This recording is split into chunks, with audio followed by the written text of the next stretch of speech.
If your mind's been running all day, if the quiet feels loud tonight, and your thoughts keep circling with nowhere to land, you're not alone. Maybe you've been trying to fall asleep for a while. Maybe this is your first time closing your eyes today. Or maybe you're just looking for something soft to carry you through the night. Whatever brought you here, I'm glad it did. This isn't a lecture. It's not a list of dates and facts. You don't need to remember anything. You don't have to follow along perfectly. This is a story, one that's older than memory, one that belongs to all of us. And tonight, it's yours to fall asleep to. So take a breath, let your shoulders relax, let the weight of the day gently slide off. And if you feel like it, tell me where you're listening from in the comments. Sometimes it's nice to be reminded that even in the quiet, we're not alone. Now, let's begin. Before there were names, before there were trees, cities, languages, before any of the people you've ever known, there was nothing. No sound, no time, no color, no edges, just a vast, silent stillness, unmeasured, unshaped, infinite, and then something changed. We call it the Big Bang. But it wasn't really a bang. There was no noise. There was no space for noise. It was more like a sudden becoming. Everything that would ever exist was squeezed into a single point, smaller than anything we can imagine, denser than anything we've ever touched. And then it unfolded. In less than the blink of an eye, the universe began to stretch. Time began to tick. Space began to expand. And with space came light, not sunlight, not fire, but a wild, raw glow that filled the brand new void, like soft sparks rising from a fire. You haven't started yet. Billions of years passed, not in days or seasons, but in the deep rhythm of galaxies forming. Tiny particles came together, spinning, crashing, dancing. Some of those clumps became stars. Others became nothing.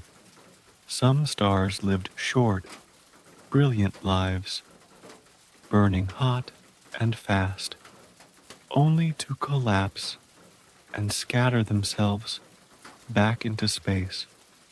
Others glowed more gently, shining for billions of years, steady as a heartbeat, and floating among them, dust, clouds of it, so much it could hide stars behind it. But slowly, over time, even that dust began to gather. In one quiet corner of the universe, far from anything that noticed, one small swirl of dust began to collapse in on itself. Gravity pulled it inward, pressure built, and eventually a star was born. A warm, yellow star. Not too big, not too small. We now call it the sun. Around that new sun, the leftover dust and rock kept spinning. Some pieces smashed together, others broke apart, over and over again, for millions of years. And eventually, one of those spinning clumps became something we would one day call Earth. But Earth was not peaceful, not yet. In its earliest days, it was wild, a storm of fire and stone. Its surface bubbled and cracked, exploding with heat, crashing into other rocks. There were no oceans, no sky, no life, only smoke and flame and the constant roar of creation. But time does its work slowly. Rain began to fall. Not gentle rain, but endless sheets of water pouring from black skies.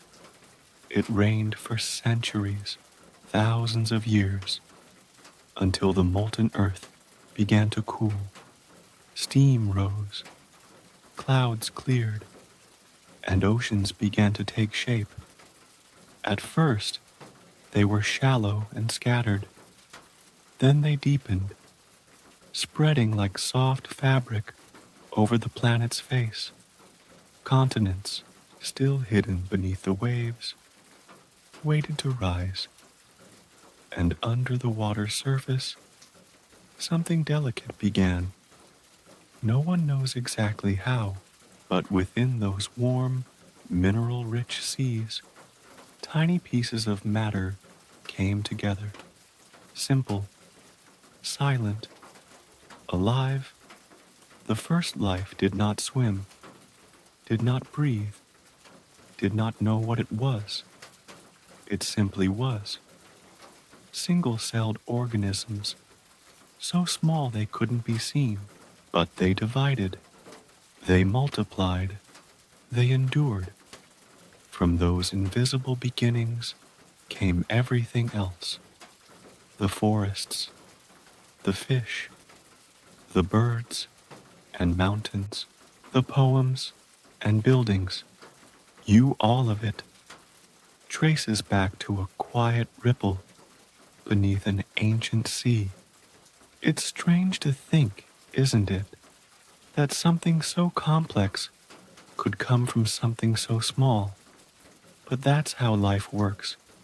Softly, patiently, relentlessly, even in silence, it finds a way. And so, with water now covering the earth and sunlight touching its surface, the planet waited, not for a plan, not for a purpose, just for change. And change was coming. The oceans were quiet, still, covering most of the earth like a shimmering blanket. Beneath them, a different kind of story was unfolding. There were no whales, no fish, no coral reefs or crashing waves, just a gentle warmth, a strange light filtering down from the sky, and something alive, drifting slowly in the dark. These early living things didn't swim. They didn't see or think. They didn't even know they were alive. But they moved. They reacted. They divided. Some absorbed sunlight, turning it into energy. Others fed on nearby minerals, floating through the sea like single grains of dust in a dream. And slowly, very slowly, they changed. Over time, some began to join together, not in groups, but in unity. Two cells became one. One cell carried the strength of two, and this simple connection was the first quiet step toward complexity. These multi-celled creatures were still small, smaller than a speck of sand, but they were more than anything the earth had ever seen. They had shape, they had structure. Some could move with tiny hair-like threads, pushing themselves gently through the water. Others attached to rocks, letting the current bring food to them.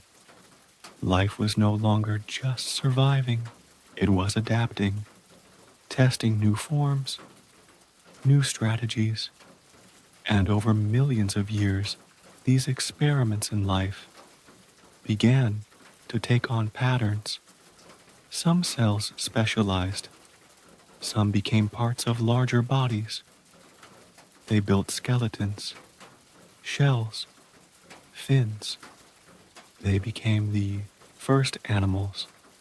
At the time, there was no land to crawl on, no forests to explore, no sounds, no birds, no trees. The entire world of life existed underwater, and there, life exploded, not with noise, but with abundance. We call it the Cambrian explosion, a time when nature seemed to try everything: sponges, worms, arthropods, creatures with armor, creatures with eyes. Yes, eyes. For the first time, life could see, not like you and I do, not in color or depth, but enough to sense light, to know direction, to recognize the difference between light and shadow, safety and danger. Eyes changed everything. Now, animals could hunt, they could hide, they could chase and flee. The ocean became place of movement, not just drifting, but choosing. Some creatures stayed low, crawling across the seafloor, like tiny armored ships. Others floated near the surface, rising with the sun, sinking as it set. Life had become aware, not of time or of itself, but of the world around it, and that awareness opened the door to everything that would follow. As time went on, new forms emerged. Some animals grew long bodies, covered in plates. Some had dozens of legs. Others had soft bellies, with nothing but instincts to guide them. And while they lived, they changed the ocean. They ate, and in doing so, they shaped the ecosystem. They burrowed into the sand, moving nutrients. They became part of the cycle of growth, death, and renewal. One kind of creature, tiny and leaf-like, began to float closer to the surface. It used sunlight to create energy, and in doing so, it released something new into the water: oxygen. At first, it dissolved in the ocean, but slowly it began to rise into the air. The atmosphere was changing. The sky began to fill with the invisible breath of life, and that breath would soon open the way to something impossible: life on land. The continents were not silent, even though they held no life. They shifted, moved, crashed into one another in slow, grinding waves of stone. Mountains rose, valleys formed, volcanoes erupted, spewing heat and gas into the growing sky. And one day, from the water's edge, a creature crawled onto land. It may have been awkward, small. It may not have stayed long, but it was the beginning of something new. Life on land took patience. There was no soil at first, no roots, no grass, but mosses came, tiny green threads, clinging to damp rock, soaking in sunlight, then ferns, then trees. Forests slowly grew, tall, shadowy worlds of green and gold, and the air grew rich with oxygen. Insects appeared, some no larger than a grain of rice, others as big as your hand. They buzzed, crawled, leaped, and in the warm spaces between the leaves, new animals followed, small creatures with legs, with lungs, with bones that bent and moved with grace. They walked, they rested, they began to live entire lives without ever touching the sea. The earth was finally alive in every direction. It had taken billions of years to reach this point, and yet it was still only the beginning, because even now a new chapter was about to begin.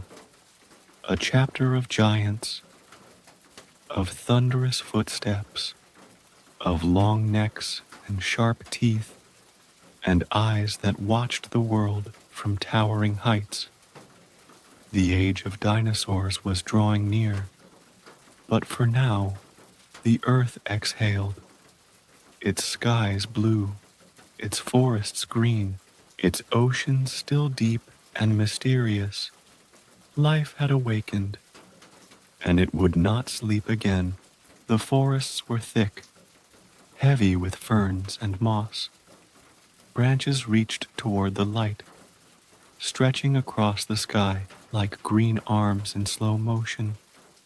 The air was warm, heavy, filled with the scent of leaves, of damp soil, of rain that had just passed for millions of years. This world had belonged to small things, insects with delicate wings, amphibians that stayed near the water, tiny creatures with soft bellies and quick hearts. But deep beneath the soil, the earth was still changing. Continents shifted again, mountains rose in new places, lakes dried, volcanoes erupted, spilling fire into the sky, and from these changes, something new emerged. Something big, something strong, something ancient. The first dinosaurs didn't look like the giants we imagine. They were small, lean, quick on their feet, but they were different. They had stronger legs, sharper teeth, lungs that could breathe deeper, bones built for movement. And as the world continued to shift, so did they. They adapted, grew larger, bolder, more diverse, and soon the earth was theirs. For over 150 million years, dinosaurs roamed every corner of the planet. Some walked on four thick legs, with tails that swayed behind them like slow pendulums. Others raced on 2 feet, fast and alert, eyes scanning the tall grass for signs of movement. Some had long necks that reached the tops of trees. They moved slowly, peacefully, like ancient towers of muscle and bone. Others had horns, claws, armored backs and clubbed tails. And then there were the ones that hunted, the ones with teeth like knives, eyes that saw in the dark, minds sharp with instinct. But even among the hunters, there was balance. Every predator needed prey, and every prey creature changed and adapted in return. It was a long, slow dance between strength and survival. The world during this time was both beautiful and wild. There were no cities, no people, only the rhythm of life. Seasons came and went. Rivers carved deeper paths. Rain fell through vast canopies. Winds moved through valleys where giant creatures slept and woke. under the same stars we see today. Birdsong did not yet exist, but the forests were not silent. There were chirps, roars, grunts, and the rustling of leaves as creatures moved through ferns taller than a man. And in the oceans, life was just as vast. Marine reptiles, the size of buses, glided through the waves. Creatures with long necks and sharp beaks hunted in the deep. Above the land, the sky was alive too. Winged reptiles, some as small as your hand, others with wingspans wider than a truck, sailed on warm currents of air, catching the sun on their leathery wings. It was a world ruled by giants, but also filled with quiet complexity, and through it all, the earth kept spinning. But nothing lasts forever. One day, everything changed. High above the planet, a rock, massive, ancient, silent, moved through space. No one saw it. No one knew. But when it came, the world changed in moments. The asteroid struck with unimaginable force. The sky turned black. Fires raged. Ash filled the air and blocked the sun. Plants withered. Temperatures dropped. And without warmth or food, the great creatures of Earth began to disappear. The age of dinosaurs was over, but not all life vanished. Some birds survived, some small mammals, hiding in burrows, enduring the cold and feeding on whatever they could find. They held on. Tiny hearts still beat in the shadows of what had been. And when the sky cleared, and the fire stopped, and the earth was quiet again, those small survivors began to rise. They were warm-blooded. They cared for their young. They were curious, quick, and capable of learning. They didn't look like much, but from them, a new chapter would begin. The giants were gone, but life continued.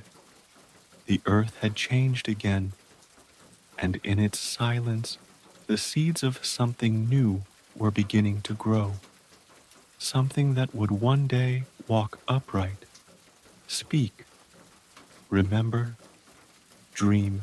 But for now, the world rested, waiting for its next story to unfold.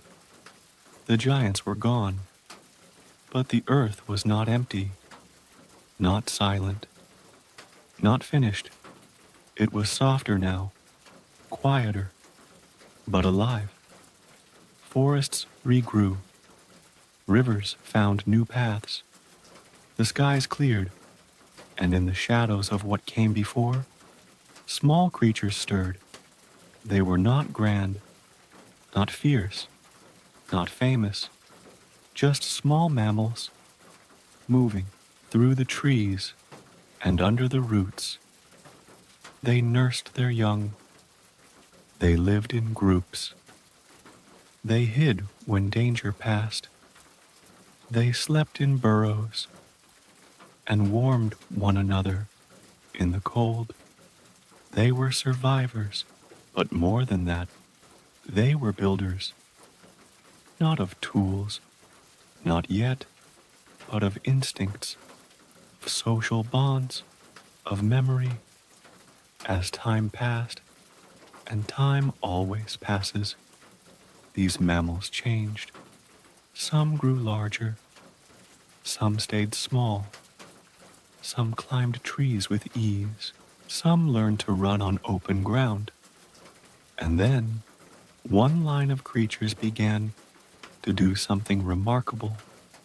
They started to walk, not on four legs, but on two, not quickly, not elegantly, but upright. At first, it was awkward. Their bodies were not yet made for it. Their arms were long, their steps uneven, but standing up meant seeing further. It meant freeing their hands, and hands, as it turns out, would change everything. With hands, they could hold, they could carry, they could grip and shape and share. They began to gather, not just food, but stories, in the way they pointed, the way they warned, the way they remembered together. They were not yet human, but they were close. We call them hominins, early ancestors of us, and their story is not written in books or scrolls, but in bones, in footprints left in mud that hardened into stone. From these quiet beginnings, a new kind of life began to rise. These early humans lived simply. They moved with the seasons. They followed the herds, the rains, the warmth. They made tools from stone, sharp edges to cut meat, to crack bones, to shape wood. They didn't build cities.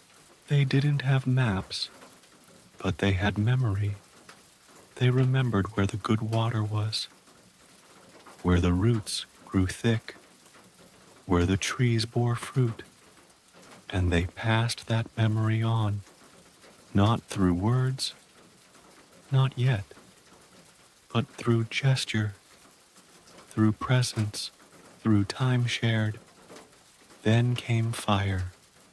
Maybe it started with lightning, a flame caught in dry grass, frightening at first, but mesmerizing.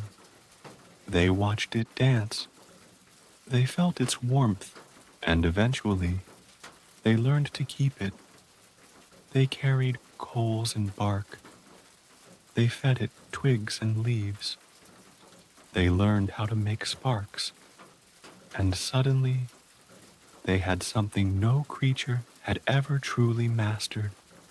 Light on demand, heat in the cold, protection in the night. Fire changed them. They cooked food. They sat together in the dark. They stayed awake longer. They began to think. And around that fire, something else began to rise. Sounds, simple at first, grunts, cries, signals. But over time, those sounds took shape. They became patterns. They carried meaning. They became language, not perfect, not poetic, but real. They could now name things. They could warn. They could comfort. And with language, they became something more than animals. They became storytellers. They began to paint, not on canvas, but on stone. Deep inside caves, they left handprints. They drew bison, horses, wolves, scenes of hunts, of movement, of spirit. They crushed berries to make color. They used charcoal from the fire. They painted not to decorate, but to remember, to witness, to feel. And though we don't know what they were thinking, we know they were thinking. They were becoming us. They cared for their sick, buried their dead, carved small statues from bone and ivory, watched the stars, not with science, but with wonder. They were curious, cautious, capable, And though their lives were hard, with cold nights and wild animals and the constant search for food, they endured because deep inside them something new had taken root, the ability to imagine a future, not just the next meal or the next shelter, but something beyond. They began to plan, to cooperate, to build lives bigger than their own, and slowly, across continents and time, the earth filled with people, not all at once, not the same, but all sharing the same beginning.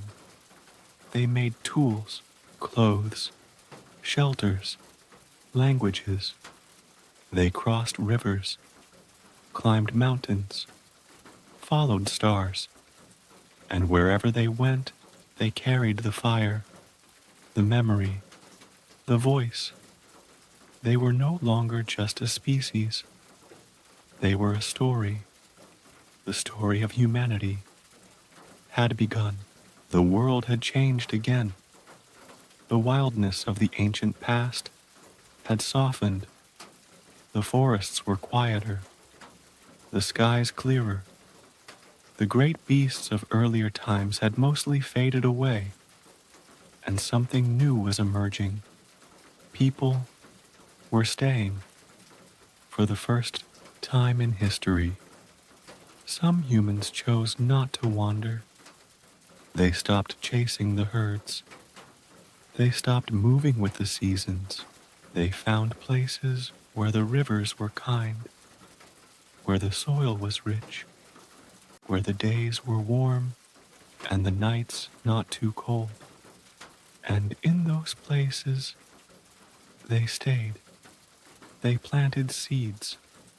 At first, it was small, just a few grains, a few patches of green. But they watched, they learned, and season by season, they grew more. They learned which plants fed them best. They saved seeds from the strongest stalks. They waited patiently for the rains to come. They began to trust the rhythm of the earth. And when the crops grew, so did something else. Time. For the first time, people had time to do things other than just survive. They built. They shaped stones. They carved wood. They wove baskets and baked clay pots. They stayed in one place long enough to remember things, to pass them down, to gather not just food, but knowledge. As villages grew, so did relationships. People began to rely on one another. One family grew wheat, another raised goats. One made tools, another shaped shelter. They traded, they shared, and with sharing came the need for something even more powerful than tools, trust. They made rules, simple ones, but clear. They watched each other. They protected each other. And together, they began to build something that was not just a group of people. It was a community. Some of these early settlements were near great rivers, the Nile, the Tigris, and Euphrates, the Indus, the Yellow River. These rivers were more than water. They were life. Each year, the rivers would flood, spilling rich soil onto the land. And with each flood, the crops would come back stronger. People began to track the river's moods. They watched the moon, the stars, the length of shadows. They began to count, to measure, to understand the patterns of the world. And through that understanding, they built civilizations. In Mesopotamia, the land between two rivers, villages turned into towns. Towns became cities. People built homes from sun-baked bricks. They dug canals to carry water to their fields. They gathered in open spaces to share food, stories, ideas. In Egypt, the Nile became a heartbeat, a steady pulse that shaped every part of life. People watched its rise and fall and shaped their lives to its rhythm. They built temples, granaries, walls of stone that still stand thousands of years later.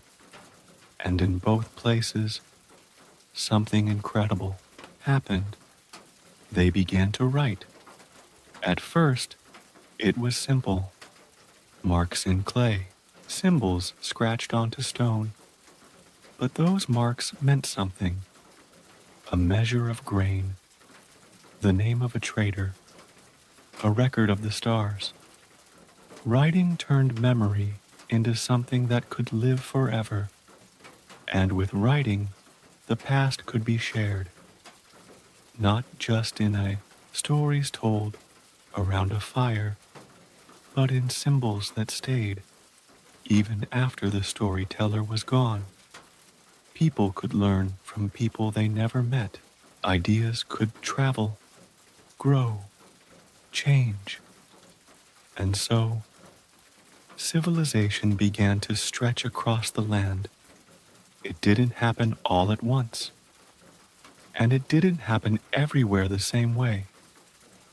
But slowly, from river to river, from valley to coast, humans built. They built with their hands, with their minds, with their hearts. They built not just homes, but beliefs. They wondered about the sky, about where the rain came from, why the sun left each night and returned each day. They saw patterns in nature and gave them meaning. They told stories of gods, of spirits, of life and death, and what might come after. And in those stories, they found comfort. They found unity. They found a reason to keep going. Civilization was not perfect. It brought rules, but also rulers. It brought comfort, but also conflict. Some had more than others. Some worked while others rested, and sometimes power was used unfairly. But even with all its flaws, civilization brought something that had never existed before. The idea of a future that could be planned, built, improved, a future shaped by choice. And so the people stayed in villages, in cities, near rivers and mountains and forests. They watched their children grow up in homes that didn't move. They cooked with tools passed down from grandparents. They told stories of the days before farming, before fire, before everything. And at night, when the work was done, they looked at the stars and wondered what else was out there, just like we do now. As people settled along the great rivers of the world, a quiet wisdom began to grow, not loud, not sudden, but steady, like the flow of water itself. In the lands of the East, where the sun rose first, ancient civilizations began to bloom. They did not build towering pyramids or massive statues to their kings. Not at first. Instead, they watched, they listened, they learned from the rhythms of nature, from the movement of the stars, from the flow of time itself. In the vast valley of the Yellow River, people planted rice in soft, wet fields. Their hands worked the water-soaked earth. Their eyes watched the sky. They built villages from wood and clay. Their roofs curved like the wings of birds. They honored their ancestors, leaving offerings not out of fear, but out of love. They believed that those who came before still walked beside them, not in body, but in spirit. And in those beliefs, they built something stronger than walls. They built memory. In the mountains and forests of India, another world was forming. People gathered near the Indus River. They built cities with careful planning, straight roads, sewers, storage for food and grain. They bathed in open courtyards. They traded with distant lands. They lived in quiet balance with the earth around them. And within this land, a new kind of wisdom stirred. People began to ask, not just what or how, but why. Why are we here? Why do we suffer? What does it mean to live well? What does it mean to be free? From these questions came thoughts, and from those thoughts came philosophies. In India, people began to speak of Dharma, the path, the duty, the rhythm of life that flows through all things. They practiced meditation. They sat still. They breathed deeply. They tried to quiet the noise inside themselves so they could hear what the world was truly saying. In China, others looked at harmony, not just within, but between all things. They saw opposites, not as enemies, but as partners. Yin and yang, dark and light, stillness and movement, strength and softness. They believed that to live well was to live in balance. These were not just ideas.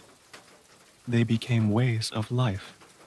They shaped families, governments, medicine, art, and most of all, they shaped how people saw one another, not as tools, not as numbers, but as beings, each carrying a spark of something sacred. Back in the West, other civilizations were rising too. The Greeks began to ask questions out loud. They held discussions in open forums. They wondered about justice, about truth, about the nature of love, and the meaning of beauty. They built temples with pillars of stone, wrote plays about gods and heroes, studied the movement of planets, counted, calculated, mapped the stars. But while others built armies and empires, the Eastern world remained deeply focused on the invisible, the mind, the soul, the breath between each moment. They believed that power was not found in conquest, but in stillness. And all across these lands, people began to write it all down on bamboo scrolls, on silk, on leaves dried in the sun, on pressed clay, on palm fiber and rice. Paper, words, became carriers of thought, of feeling, of entire lifetimes of learning, passed gently from one hand to another, and with every word written, The human voice became more permanent. So while the West built marble cities, the East built schools of thought. They taught through silence, through poetry, through practice. They didn't just speak of peace, they lived it. They didn't just wonder about the stars, they sat beneath them quietly and felt their own small place in the universe. It wasn't loud, it wasn't fast, but it was powerful because it taught people not just how to live, but how to be. And as centuries passed, these teachings would spread. They would cross mountains, flow down rivers, travel on the backs of traders and monks, and reach lands far away. But their heart, their source, would remain in the East, where thought began not as power, but as peace. The world kept turning, quietly, softly, and with it, people continued to dream. They had built villages, then cities, then civilizations. Now they began to build something even bigger, something that stretched beyond valleys and rivers, beyond mountains and borders. They began to build empires, not just homes, but worlds of influence, cultures that carried their language, their stories, their gods, their flags across entire continents. And in that expansion, the human story began to echo louder, farther, deeper. In the wide lands of the Middle East, a new empire was rising, one built not just with armies, but with vision. This was Persia. The Persian Empire stretched far, from the edges of Greece to the heart of India, but it was not only wide, it was organized, structured, thoughtful. They built roads so messages could travel. They built rest stations so travelers could stop and be fed. They created a system of governance that allowed local leaders to remain while still answering to a central king. And at the heart of Persia was not just power, but tolerance. They allowed people to keep their languages, their religions, their ways of life. They didn't conquer to erase. They conquered to unite. It wasn't perfect. No empire ever is. But for its time, it was remarkable. To the west, another world was stirring. Small villages in the hills of Italy had slowly grown into something larger. One city, in particular, would change everything. Rome. At first, Rome was just a republic, a place where citizens voted, where senators debated, where leaders were chosen, and power had limits. But power rarely stays within its lines. Over time, Rome grew, not just in strength, but in ambition. They marched their legions across the land, built roads so straight they are still walked today, bridges, aqueducts, colosseums of stone. They brought their laws, their language, their architecture to every corner they touched. But Rome did not only conquer with the sword, they conquered with culture. They told stories of gods who behaved like humans. They carved marble into faces that seemed to breathe. They held games to distract and unite the people, and even as they ruled with iron discipline, they made space for beauty. They studied philosophy, read Greek texts, copied art, expanded thought. They weren't just warriors, they were thinkers, builders, planners, and still, with every empire came a shadow, because power is heavy, it demands more, and eventually it forgets how to listen. The Persian Empire, despite its elegance, fell to newer powers. Its roads faded, its capital silenced. Rome, too, would fall, not all at once, but slowly, from within, from without, from greed, from unrest, from forgetting what made it strong in the first place. But even as empires crumbled, they left something behind. Not just ruins, not just legends, but ideas. Ideas about how to organize people, about justice, about beauty, about leadership, and its cost.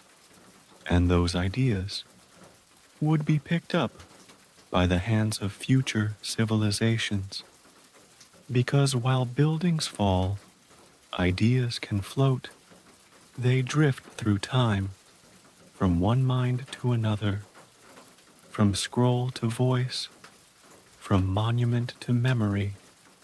And so, as the sun set on Persia and Rome's golden age began to fade, the world once again prepared for change. New empires would rise, new voices would speak, and in the east, a gentle light was beginning to glow, a light that would carry words of compassion, of forgiveness, of inner peace. The age of philosophy and empire was giving way to something even more powerful, the age of belief. Empires rose and empires fell, but through it all, people continued to ask questions, not about power, not about wealth, but about something quieter, something deeper. What happens when we die? Why do we suffer? What is good? What is right? These were not the questions of war, but of the soul.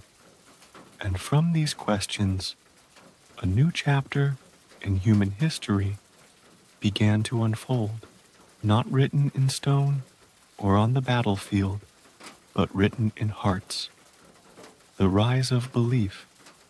In the East, ideas of balance and inner peace had long taken root, but now they grew deeper, more structured, more shared. In India, from the roots of older traditions, a new understanding emerged, Buddhism. A man named Siddhartha, born a prince, but burdened by the weight of human suffering, left everything behind. He sat beneath a tree, and he waited, he breathed, he listened, and when he stood again, he spoke of something beautiful, that suffering could end, that peace wasn't found in gold, but in letting go, that all things were connected, and nothing stayed the same. This idea traveled across borders, over mountains, into hearts far from its birthplace. It spoke softly, but people heard it. Around the same time, in distant lands, other voices rose. In the Middle East, A people called the Hebrews spoke of a single, invisible God, one who was just, but also merciful. They told stories not of warriors, but of shepherds, prophets, families wandering the desert, searching for meaning, for promise. They believed in commandments, in covenant, in memory. Their stories were passed through generations, not just as laws, but as ways to live. And from their story, others would emerge. A man was born in a quiet town to a young woman under a night sky like any other. His name was Jesus. He spoke of love, of forgiveness, of turning away from violence and toward compassion. He gathered no army. He wore no crown, but his words moved people. He healed. He wept. He shared bread with strangers. And when he was gone, his followers carried his teachings like small flames in the dark corners of a broken world. They spread the story, not through power, but through presence. And that story became Christianity. Further east, another prophet would rise. In the deserts of Arabia, a man named Muhammad would speak words that flowed like poetry, words about one God, about justice for the poor, about kindness to strangers, about the strength of patience and the beauty of humility. He listened, he recited, and those who heard him wrote his words in a book that would be read by millions, the Quran, and the world heard him. From the deserts, his message traveled to great cities, to mountains, to distant shores. This became Islam. Across the globe, belief took different forms. Some prayed in silence, some sang, some offered food to ancestors, some meditated for hours, eyes closed, minds open. Some built temples, or churches, or mosques. Others knelt in forests, under trees, by rivers. But in all these expressions, there was a common thread: the search for meaning, the need to belong to something larger, to find peace, not just in the world, but within. Belief shaped how people treated each other, how they ruled, how they lived, and how they died. It inspired kindness, and sometimes it sparked conflict.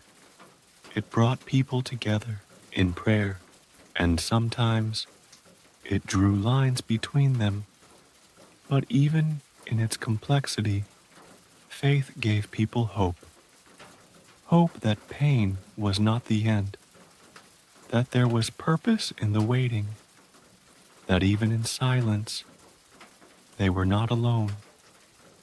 And so, while empires rose with stone and sword, a different kind of empire was being built in the hearts of people, an empire of belief, of reflection, of soul, one that still lives today in whispered prayers, in quiet meditations, in candles lit, in hands held, in stories told softly in the dark, because belief, at its best, reminds us we are part of something greater, and that even when everything else falls away, love, hope, and peace can remain. The ancient empires had faded, the marble columns cracked, the golden crowns tarnished. The roads that once carried armies now led to quiet villages. The world didn't end, it simply changed. And in that change, a new age began. We call it the Middle Ages, a time between what had been and what would come next. Time of stillness, of survival, flickering candles in long winters, of hands working the land while bells rang softly in distant chapels. For many, life became simpler, harder, but slower. Gone were the great parades of emperors. In their place, fields of wheat, smoke curling from chimneys, the bleating of goats, the steady rhythm of seasons. People lived in small villages, thatched roofs, stone walls. Tools passed from parent to child. The day began at sunrise. It ended when the sky turned black. No clocks, just the sun, the stars, the feeling in your bones that it was time to rest. In the center of each village was a church, a simple one, built from whatever could be gathered. Inside, it was quiet, stone floors, wooden pews, a single candle glowing in the dark. For many, this was the only building made of stone, the only place that felt eternal. Priests read from books, written in a language most could not understand. But it didn't matter. What mattered was the feeling, the hush, the warmth, the sense that someone or something was listening.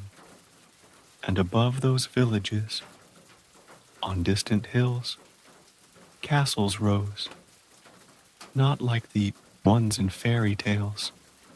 These were cold, gray, built for protection, not beauty.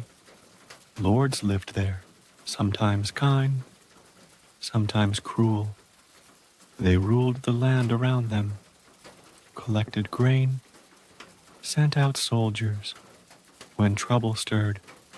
But inside those stone walls, life was no easier. Fireplaces smoked, winters bit, torches flickered, and behind every thick door, people waited for peace to last. Knights wore armor. They trained from childhood, not for battle every day, but to be ready when battles came. They followed codes of honor. Chivalry, they called it. It meant bravery, yes, but also loyalty and kindness to those in need. Some lived by it, some didn't, but the idea mattered because it reminded people that even in times of darkness, nobility wasn't just in blood, but in behavior. Not all of the world slowed down. In some places, like in the cities of the Islamic world, there was light. Libraries flourished. Books were copied, preserved, translated. Science advanced. Doctors studied medicine. Astronomers charted the stars. Mathematicians wrote about numbers that would one day shape the world. While parts of Europe slept, other places dreamed. They dreamed of knowledge, of healing, of connection, and even in the quietest corners of the West, some carried those dreams forward. In stone monasteries, monks woke before dawn. They lit candles, they whispered prayers, and then they wrote, by hand, by candlelight, one page at a time. They copied old books, saved languages, preserved history. Their ink smelled of oil and smoke, their hands cramped, their rooms were cold, but they kept writing, and because of them, the stories of the past were not lost. Outside those walls, life moved slowly. People planted, harvested, gathered, celebrated when the harvest was good, prayed when it wasn't. They told stories by firelight, passed down songs, held each other through long winters. And while it wasn't grand, it was real, because even in the stillness, change was quietly at work. Ideas whispered across trade routes, seeds of knowledge carried in the minds of travelers, of artists, of merchants, and one day those seeds would bloom. But for now, the Middle Ages lingered, with its slow pace, its steady rhythm, its flickering candles, and quiet hope, not a time of silence, but a time of waiting. And as the world slept, it began to dream again. The world had been quiet for a long time. Candles burned in stone halls. Scrolls were copied by hand. Prayers were whispered before sleep. And each season came and went with gentle repetition. But nothing stays still forever. Even silence blooms. And somewhere in a small Italian town, a brush touched canvas, a pen touched paper, an idea once forgotten sparked again. The Renaissance had begun. Renaissance, it means rebirth, not of bodies, but of ideas. After centuries of stillness, curiosity began to stretch its arms.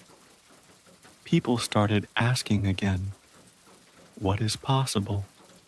What is true? What is beautiful? It didn't start with an explosion, not with war or conquest, but with something simpler, a question and a willingness to look, really look, at the world around them. Painters studied the human form, not to flatter kings, but to understand muscle, light, emotion. Writers told stories of love and loss, not just of battles and gods. Poets wrote in languages the people spoke, not only in Latin reserved for the few. And everywhere, art came alive. It wasn't just decoration, it was discovery. Faces in paintings looked back at you. They smiled softly. They felt real. A woman sat quietly on a canvas, her eyes calm, her smile subtle. And centuries later, we still wonder what she's thinking. Her name? Mona Lisa. But the Renaissance was not only painted, it was printed. A man named Gutenberg changed the world. With a press before him, books were rare, copied slowly by hand. Only the wealthy or the religious held them. But now, books could be made quickly. Pages multiplied, words traveled, ideas moved faster than ever before, from town to town, language to language, mind to mind. It was the beginning of shared knowledge, the beginning of the world learning. Together, and with books, came questions, big ones. Why does an apple fall? What makes the heart beat? How far away are the stars? Scientists began to observe, really observe. They built tools, measured carefully, recorded what they saw, not what they were told, not what had always been believed, but what was. And in those simple observations, they uncovered truth. Galileo lifted a telescope to the sky and saw craters on the moon. He realized the earth moved, that we were not the center of everything. It was a terrifying thought, but also freeing because it meant the universe was wider than anyone had imagined, and we were part of it. In Florence, a man named Leonardo drew machines that looked like birds, like helicopters, like the future. He wrote in reverse, sculpted in stone, painted with purpose. He studied the human body and saw it as a marvel, not something to be hidden, but something to be understood. He didn't fit in a single box. Painter, inventor, thinker, dreamer. He was all of them at once, and through him, we saw what the mind could be when it was allowed to roam. All across Europe, music echoed in churches and streets. Buildings were designed not just to stand, but to inspire. Domes curved toward heaven. Light poured through colored glass. Stone felt soft in the hands of sculptors who shaped it into stories. People danced. They gathered in squares. They studied. They debated. They learned. And slowly, the world began to glow again. But it wasn't perfect. The Renaissance, like all things, carried both light and shadow. Not everyone had access. Not everyone agreed. Old powers pushed back. New ideas clashed with ancient beliefs. But the door had been opened, and on the other side was possibility. The Renaissance was a reminder that knowledge can sleep, but never dies. That beauty can be forgotten, but always returns. That the human spirit is not made to hide, but to wonder. And now, with eyes wide open, the world was ready to explore, not just itself, but everything beyond it. The world had woken up. It had painted. It had questioned. It had studied its own reflection. Now, it began to look outward, not with fear, but with wonder, because somewhere beyond the horizon, there had to be more land, more stars, more stories. And so began the age of exploration. For most of history, people had stayed close to the known. Villages, valleys, shorelines they could walk along and return home by nightfall. But now, they built ships, not just small ones, but large vessels, with sails that reached for the wind, and hulls strong enough for oceans. They studied stars to find direction. They followed birds, listened to tides, learned the rhythm of the sea. Maps were drawn. Some were guesses. Some were filled with sea monsters and names of places that didn't exist, but each one was a step into the unknown. Sailors set off with no guarantee they would return. Their ships vanished into the blue, carrying only hope and the dream of something new. Some sought riches, spices, gold.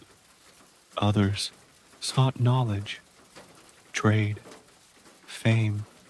Some were told they would fall off the edge of the earth, but they went anyway, because something inside them said the world was bigger than they'd been told. And it was.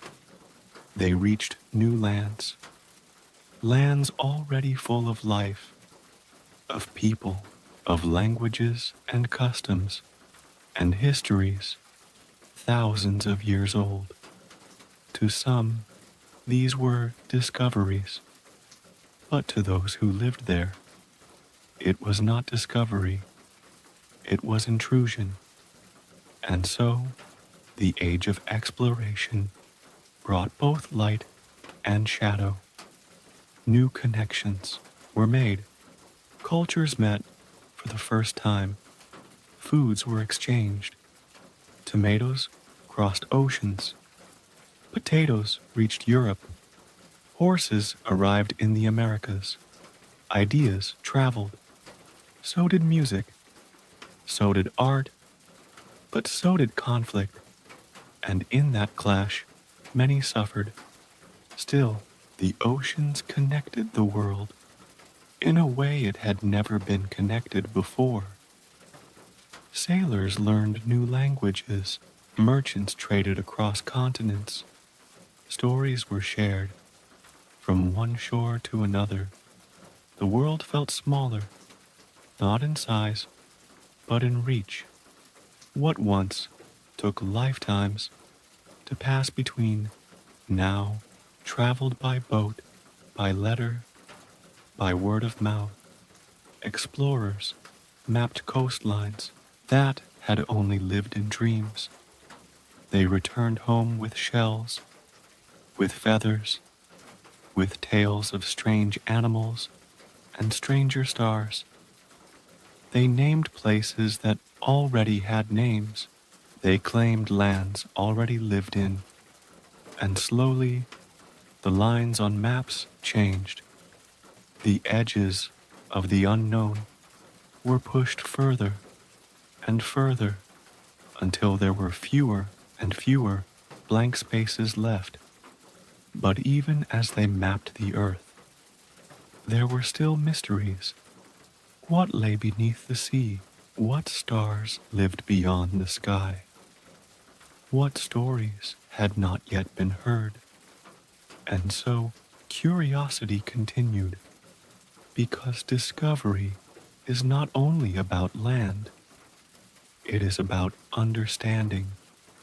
And while the age of exploration brought power to some, it also brought knowledge to all. New plants, new medicines, new questions, and those questions would guide the next chapters of history. The world was not one story anymore. It was many, tangled together, not always peacefully, but inevitably. And just as ships had crossed oceans, ideas would now begin to cross the mind. Because what comes after exploration is change. The oceans had been crossed. The maps were nearly full. The stars had been watched. The great cities had risen. And now the world stood on the edge of something entirely new. Not just discovery, but transformation. The quiet hum of curiosity was about to become a roar. This was the beginning of the modern world.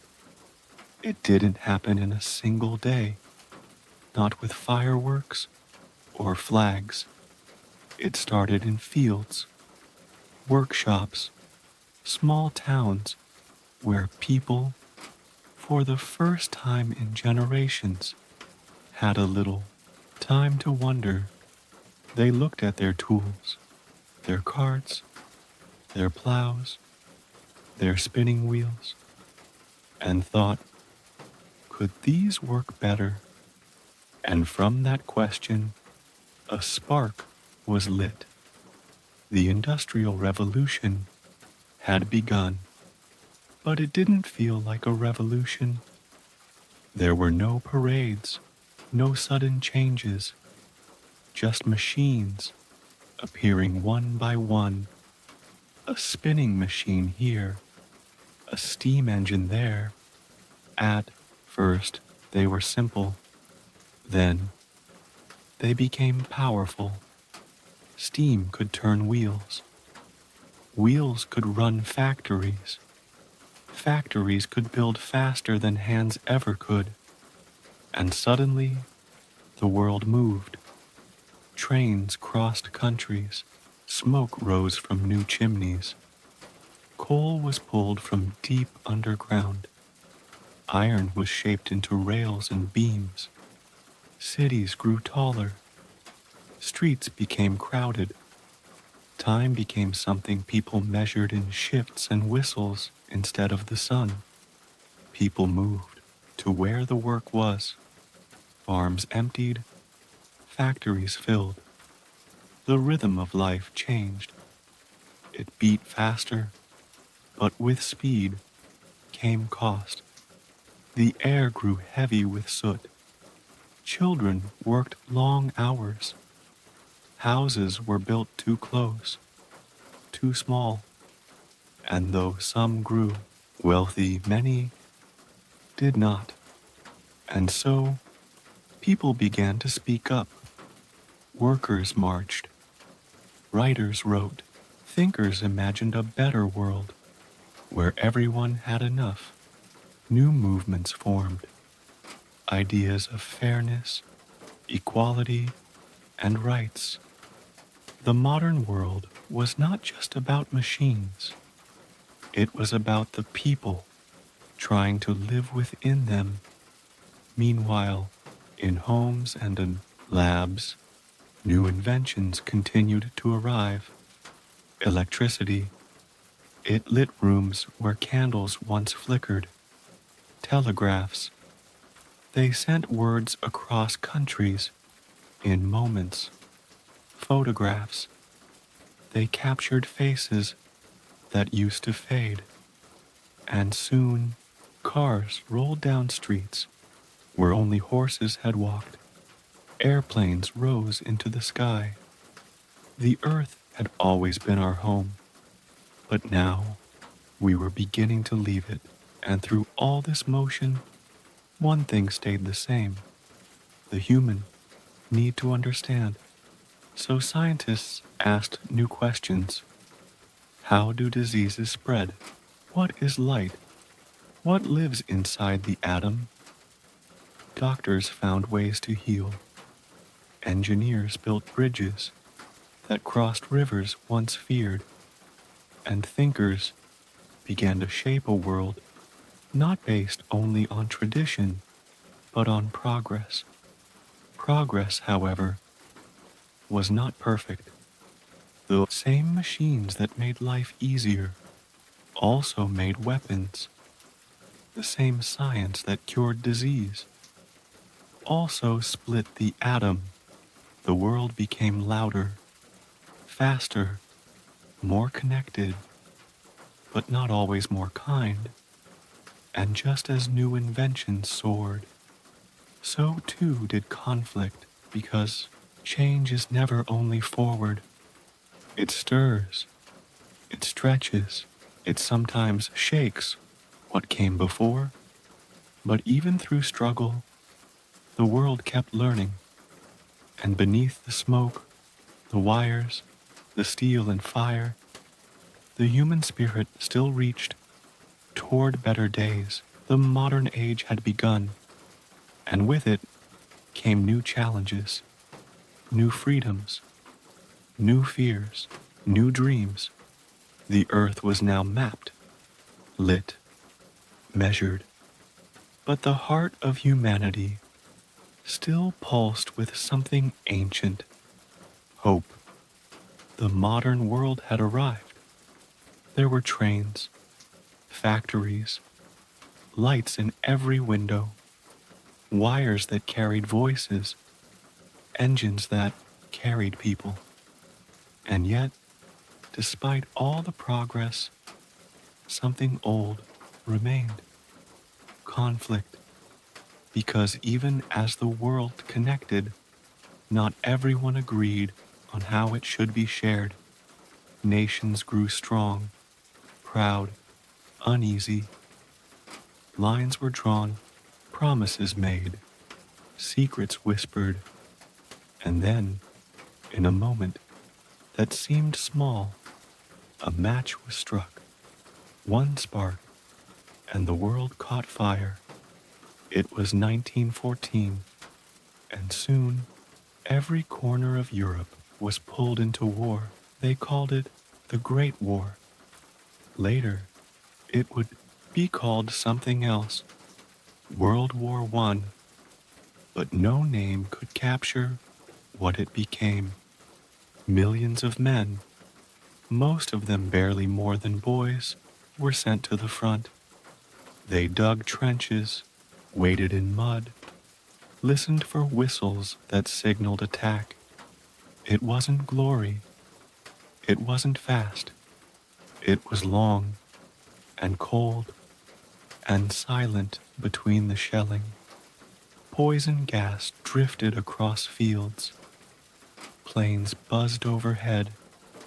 Bombs carved craters into once green earth. But even in the darkness, there were moments of light. Letters from home, songs in the cold, brief truces on holidays, when enemies quietly shared food across the wire. And when it finally ended in 1918, the world was tired. Tired of blood, of noise, of grief. Nations gathered, drew new borders, made agreements meant to bring peace. But peace made on paper doesn't always reach the heart. Years passed, but the wounds did not heal evenly. In some places, people rebuilt. In others, anger festered. Leaders rose who promised strength, promised pride, promised someone to blame. And people listened, because fear, when left too long, becomes something dangerous. And so, once again, the world found itself at the edge. In 1939, the Second War began. More global, more devastating. World War II. This war reached every ocean, every continent. It was fought in cities, in deserts, in jungles, and skies. Nations chose sides. Alliances were made, and the world divided. It was not just armies that suffered. Civilians, families, children, entire cities were bombed. Trains carried people not to vacations, but to camps, to silence. During this time, a horror took shape: the Holocaust, a genocide where 6 million Jews and millions of others were killed, not in battle, but by cruelty. It was a wound too deep for words, and yet it had to be remembered, because forgetting would mean repeating. In the East, battles raged across islands and oceans. Nations fought over land, over history, over revenge. And in 1945, as the war neared its end, something unimaginable happened. A bomb, 2 of them, dropped over cities in Japan, Hiroshima and Nagasaki. In an instant, skies turned white, buildings vanished, and tens of thousands of lives were gone. The war ended, but the cost was beyond counting. And so, once again, the world stood in silence, not in victory, but in sorrow. Leaders gathered. This time, they tried something different. The United Nations was formed, an idea that if people talked, maybe they wouldn't fight. It wasn't perfect, but it was a start.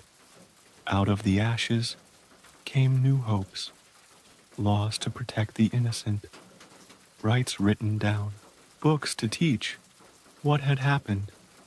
People said, never again. And around the world, nations began to rebuild, not quickly, not easily, but together. The wars had changed everything, not just politics, not just borders, but hearts, because now people understood what was at stake. And even in a world full of disagreement, the desire for peace had never been louder. The dust of war had settled, cities slowly rebuilt. The world, though bruised, began to breathe again. There was grief, yes, but also hope, a quiet, cautious kind. And out of that hope, new ideas began to grow. People wanted more than survival now. They wanted connection, creation, conversation. The world, once shattered, was ready to knit itself back together. Roads were repaired, books were reprinted, schools reopened. But something new was happening. This wasn't just rebuilding, it was transformation. Airplanes became more common. What once took weeks by ship now took hours in the sky. Telephones rang in homes. Voices that had once needed letters could now speak in real time. Television arrived, bringing stories, news, music into living rooms across the globe. People watched the same events, heard the same voices, laughed at the same jokes, even from far away. The world was shrinking, not in size, but in distance. Meanwhile, new movements began to rise. People stood up, marched, sang. They asked for freedom, for fairness, for dignity. In the United States, the civil rights movement called for equality, not with weapons, but with words, with sit-ins, with songs of hope sung in harmony.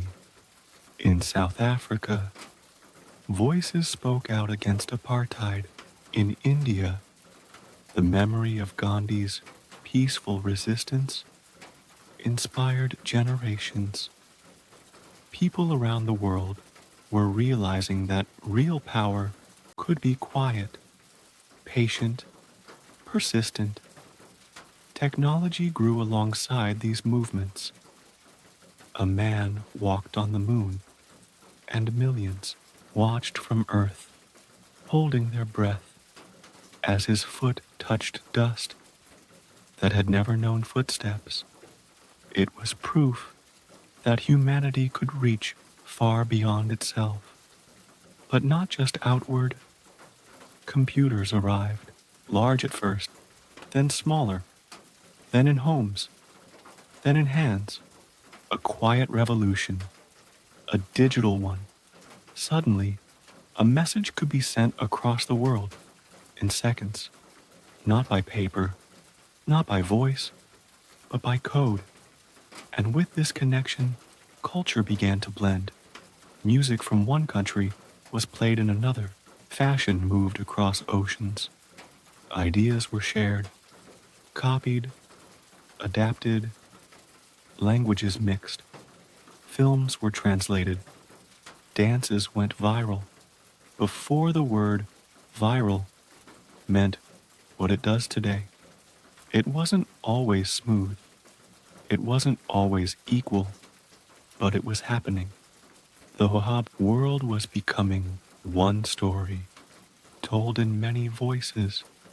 Of course, not everything was perfect.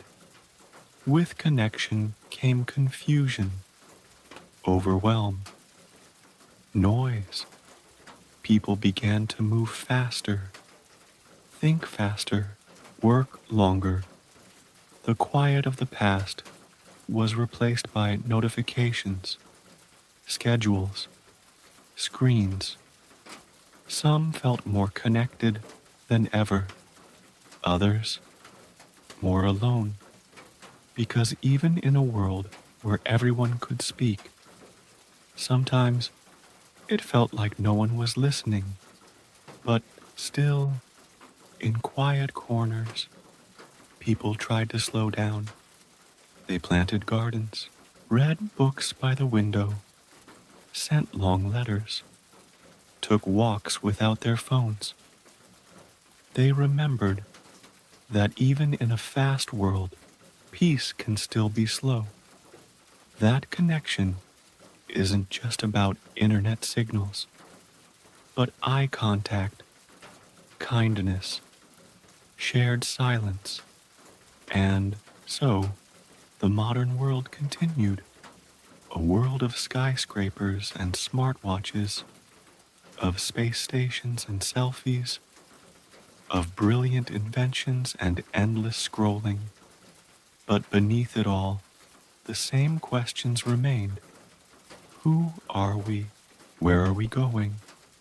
What matters most? And just like always, people searched for the answers, not just in machines, but in stories, in art, in love, in each other.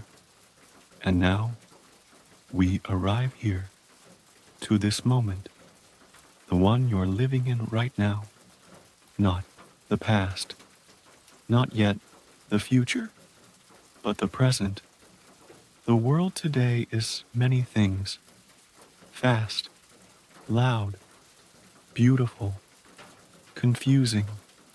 But beneath the speed and the signals, there is still space, still breath, still quiet. You are part of a world that is more connected than it has ever been. Voices from across the planet can reach you in seconds. You can see a sunrise from another continent before you've made your morning tea.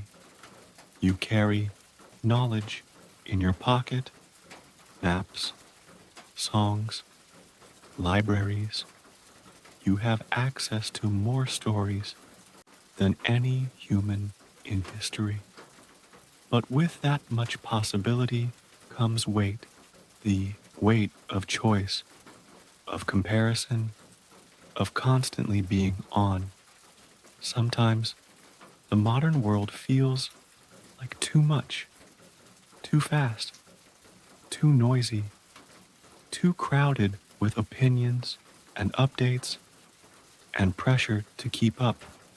But the truth is, you don't have to.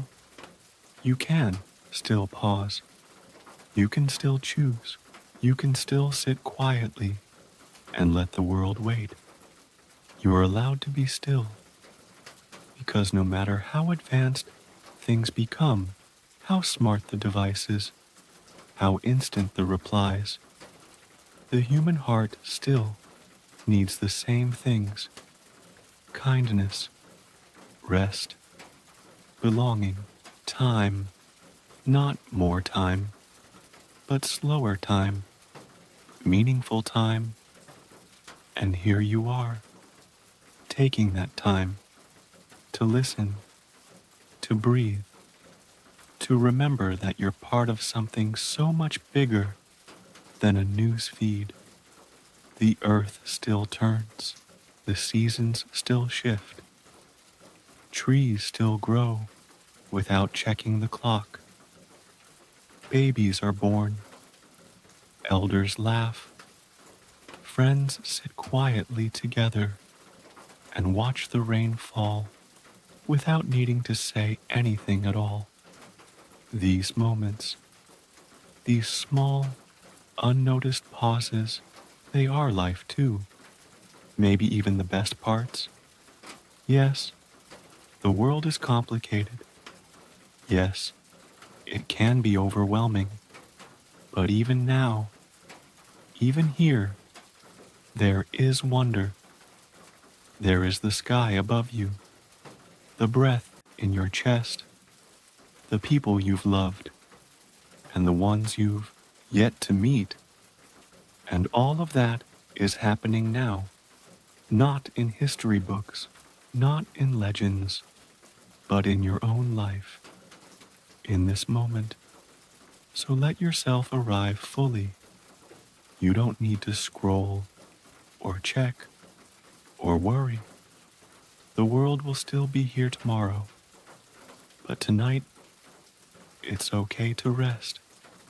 You've made it to the present, to the now, and that is more than enough. And now we've reached the end. Not the end of everything, just the end of this journey. You've walked through time, from the very first spark to the world you live in now. You've seen galaxies form, rivers rise, empires build and fall and rise again. You've stood beside farmers, artists, explorers, poets. You've heard the hum of ancient cities and the silence of early forests. And through it all, you kept going, gently, quietly, one breath at a time. Now, there's nothing left to do, nowhere to be, no thoughts to chase, no memories to hold on to, only this moment, this stillness, this soft landing at the edge of sleep. The world outside can wait. Right now, the only world that matters is the one within you, the quiet breath, the slow heartbeat, the gentle falling into rest. You are safe. You are loved. You are enough. The story has been told. The lights have dimmed. The chapters have closed. And all that's left is peace. Let your shoulders soften. Let your thoughts float. Let your body grow warm and heavy, like a stone sinking gently into the soft sand beneath still water. Nothing to fix, nothing to hold, just stillness. If your mind wanders, that's okay. Let it drift like clouds, like leaves on a quiet stream. You don't have to follow it. You don't have to stop it. Just notice and let go. Every breath a little softer, every thought a little quieter. The earth spins slowly beneath you. The stars hold their place. The night wraps around you like a blanket of velvet silence. You've come so far, and now it's time to rest. Let your eyes close. Let sleep find you, not with force, not with urgency, but with ease, with kindness. Let the world fade. Let the story end. Let dreams begin. You are here. You are safe. You can sleep now. Good night, and thank you for taking this journey together.